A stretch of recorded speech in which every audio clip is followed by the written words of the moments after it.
નમસ્કાર મિત્રો, જય શ્રી કૃષ્ણ. ઓમ વિષ્ણવે નમઃ. આજે વિષ્ણુ ભગવાનનો મંત્ર એટલે કે હું તમારી સમક્ષ શ્રી નૃસિંહ અવતાર, જે વિષ્ણુ ભગવાનનો એક અવતાર છે, નરસિંહ અવતાર, એના વિશે વાત કરવા આવી છું. શ્રી નૃસિંહ જયંતી, નરસિંહ જયંતી. તો મિત્રો, એ આવે છે વૈશાખ સુદ 14, નરસિંહ ભગવાનની જન્મ જયંતિ, એટલે કે એમનો પ્રાકટ્ય દિવસ, જ્યારે એમણે હિરણ્ય કશ્યપનો વધ કરવા અવતાર લીધો હતો. એ દિવસ જ્યારે પૃથ્વી પર પાપ વધે છે અને આસુરી શક્તિઓ સ્વજનોને, પોતાના માણસોને પીડા આપે, ત્યારે ભગવાન સ્વયં કોઈને કોઈ સ્વરૂપે પ્રકટ થઈને જગતનું કલ્યાણ કરે છે. વૈશાખ સુદ 14 આવા જ એક અદ્ભુત અને વિલક્ષણ અવતાર ભગવાન નરસિંહના પ્રાકટ્યનો દિવસ છે. એની પૌરાણિક પૃષ્ઠભૂમિ શું છે? તો કે ભાઈ, શ્રીમદ ભાગવત અને અન્ય પુરાણો અનુસાર નૃસિંહ અવતારની કથા સત્યયુગની છે. સતયુગ. કશ્યપ ઋષિ અને દિતિના પુત્ર હિરણ્ય કશ્યપે બ્રહ્માજીની કઠોર તપસ્યા કરીને એક અજીબો ગરીબ વરદાન મેળવ્યું હતું કે એનું મૃત્યુ ન તો મનુષ્ય દ્વારા થાય, ન પશુ દ્વારા, ન દિવસે મરે, ન રાત્રે મરે, ન ધરતી પર,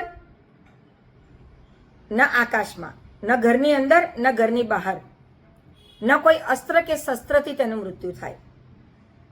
આવા વરદાનથી અહંકારમાં આવીને હિરણ્યકશ્યપે પોતાની જાતને ઈશ્વર જાહેર કરી દીધો અને પ્રજાને પોતાની પૂજા કરવા પર મજબૂર કરી અને આખા રાજ્યમાં અને દરેક જગ્યાએ એણે મંદિરોમાં પૂજા બંધ કરાવી દીધી. ભગવાનનું નામ લેવા પર પ્રતિબંધ લાદી દીધો.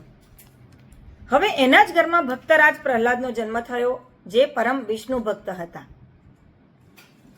ભક્ત અને ભગવાનનો દિવ્ય સંવાદ શું છે કે હિરણ્યકશ્યપે પ્રહલાદને રામ નામ છોડવા માટે અનેક અત્યાચારો કર્યા. એને પહાડ પરથી ફેંકી દીધો, ઝેર આપવામાં આવ્યું, એને હોલિકાના ખોળામાં અગ્નિમાં બેસાડ્યો, છતાંય ભગવાનની કૃપાથી પ્રહલાદનો વાળ પણ વાંકો ન થયો. અંતે ક્રોધિત થયેલા પિતાએ પૂછ્યું કે તારો હરિ ક્યાં છે?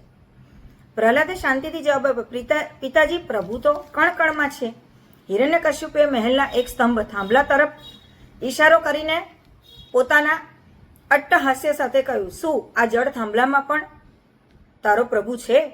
પ્રહલાદે દ્રઢ વિશ્વાસ સાથે કહ્યું, હા. હિરણ્યકશ્યપે ગદાથી સ્તંભ પર પ્રહાર કર્યો અને એ જ ક્ષણે સ્તંભ ફાટ્યો અને એમાંથી ભયંકર ગર્જના સાથે શ્રી ભગવાન વિષ્ણુ નરસિંહના અવતારમાં પ્રકટ થયા. નરસિંહ સ્વરૂપ અને અતાર્કિક ન્યાય, એના વિશે વાત કરીએ તો શું છે? ભગવાન નરસિંહનું સ્વરૂપ, નૃસિંહ અવતાર, અત્યંત વિલક્ષણ હતું, જે ભય અપાવે એવું હતું દરેકને. કારણ કે એ ક્રોધ સ્વરૂપ હતું. અડધું શરીર મનુષ્યનું, નર, નૃ, અને અડધું સિંહનું, સિંહ. એટલે ભગવાને બ્રહ્માજીના વરદાનની મર્યાદા જાળવી રાખીને અત્યાચારનો નાશ કર્યો. સ્થળ એટલે એમને ન તો ધરતી પર હિરણ્યકશ્યપને માર્યો, ન આકાશમાં. એમને ઉંબરા ઉપર, ઘરની અંદર નહીં, ઘરની બહાર નહીં, ઉંબરા પર બેસાડ્યો. ન ધરતી પર, ન આકાશમાં પણ પોતાની જાંઘ ઉપર સુવાડ્યા. ન દિવસે ન રાત્રે એમણે સંધ્યાકાળ પસંદ કર્યો. ન કોઈ શસ્ત્ર અસ્ત્ર, પરંતુ પોતાના લાંબા નખથી એનું પેટ ચીરી નાખ્યું. આ રીતે ભગવાને અધર્મનો અંત આણ્યો અને ભક્ત પ્રહલાદના વચનની રક્ષા કરી. ધાર્મિક દ્રષ્ટિએ આ દિવસે વ્રત રાખવાનું વિશેષ મહત્વ છે. ભક્ત આખો દિવસ ઉપવાસ કરે, સાંજે સંધ્યાકાળે ભગવાન નૃસિંહની પૂજા અર્ચના કરીને ઉપવાસ તોડે છે.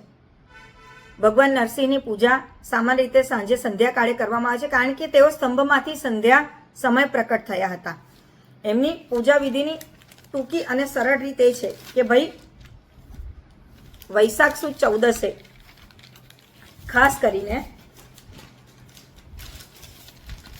કરીને સૂર્યાસ્તના સમયે એમની પૂજા કરવી અત્યંત ઉત્તમ છે. ચંદન, લાલ પુષ્પ, જે એમને ખૂબ પ્રિય છે, ધૂપ, દીપ, નૈવેદ્ય એટલે ગોળ અને દૂધની મીઠાઈને પંચામૃત સાથે એમનું પૂજન શરૂ કરવું. આચમન કરી મન અને શરીરની શુદ્ધિ કરી પૂજાના સ્થાન પર ગંગાજળ છાંટવું. હાથમાં સંકલ્પ લેવો, જળ અને ચોખા લઈ ભગવાન નરસિંહનું ધ્યાન ધરી પૂજા કે વ્રતનો સંકલ્પ લેવો. જો મૂર્તિ હોય એમની તો પંચામૃત, દૂધ, દહીં, ઘી મધ અને સાકર એનાથી ભગવાનનું સ્નાન કરાવવું. ફોટો હોય તો માનસિક પૂજા કરવી. ભગવાનને પીળું કે રક્ત ચંદન અર્પણ કરવું. લાલ રંગના પુષ્પો અથવા તુલસીદળ, કેમ કે વિષ્ણુનું સ્વરૂપ છે, એનાથી એમની પૂજા કરવી. ભગવાનની સમક્ષ શુદ્ધ ઘીનો દીવો કરવો. પૂજા દરમિયાન આ એક મંત્ર છે પ્રભાવશાળી, જે ભગવાન નરસિંહનો છે, એનો જાપ કરવો. ઓમ ઉગ્રમ વીરમ મહાવિષ્ણુમ જ્વલતમ સર્વતોમુખમ નૃસિંહ ભીષણમ ભદ્રમ મૃત્યુમ નમામ્યહમ. ઓમ વિષ્ણવે નમઃ. ત્યાર પછી ભગવાનને નૈવેદ્યનો ભોગ એટલે ઠંડુ, કારણ કે એમનું ઉગ્ર સ્વરૂપ હતું તો એમને ઠંડક આપવાનું આપણે કારણ હોય છે, અને એમાં ઠંડક અર્પણ કરે એવી વસ્તુઓ, જેમ કે દૂધ મિશ્રી, કેસરવાળું દૂધ ને ફળ અર્પણ કરવા પ્રસાદમાં. કપૂર અને ઘીના દીવાથી ભગવાન નરસિંહની આરતી અને ક્ષમા યાચના કરવી. વિષ્ણુ ભગવાનની આરતી ગાવી. એનું આધ્યાત્મિક મહત્વ એવું છે કે નૃસિંહ અવતાર માત્ર પૌરાણિક વાર્તા નથી, પણ ઊંડો આધ્યાત્મિક સંદેશ છે.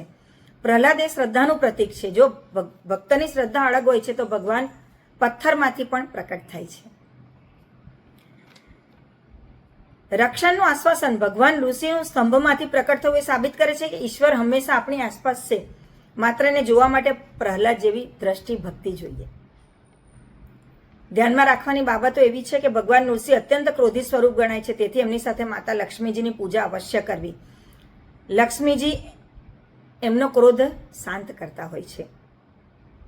અંતે પૂજાના અંતે ભગવાન એમના ભક્ત પ્રહલાદનું સ્મરણ કરવું જરૂરી છે. નરસિંહ જયંતિ આપણને શીખવે છે કે વિજય હંમેશા સત્યનો થાય છે.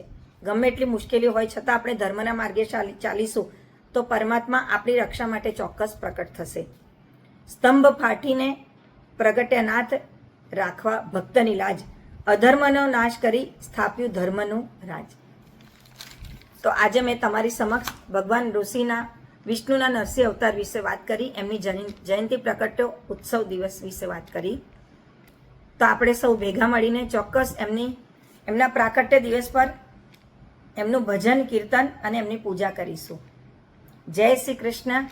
ઓમ નમો ભગવતે વાસુદેવાય. વિષ્ણવે નમઃ. ફરી મળીશું. મારા વિડીયોને જરૂરથી લાઇક અને શેર કરજો. ચેનલને સબસ્ક્રાઇબ કરી સાથે બેલ આઇકન પ્રેસ કરી દેજો. જય શ્રી કૃષ્ણ.